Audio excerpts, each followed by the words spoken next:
So I named this hairstyle corn twist. It's a combination of mini cornrows and the double strand twist, which creates a kamikaze twist lookalike.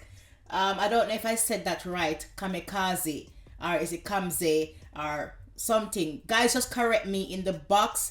I don't know if it's called kamikaze twist, but this hairstyle is supposed to be a kamikaze twist lookalike.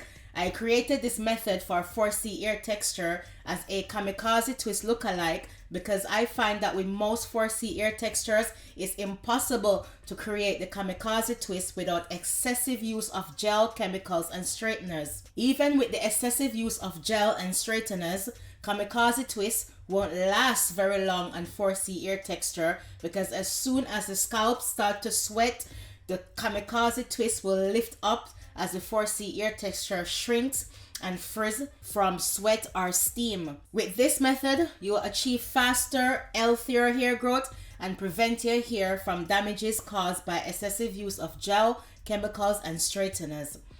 So guys, anyways, please don't forget to also like, share, comment, and subscribe. Remember that I'll be posting so much more videos on this technique. So stay tuned. Up, up.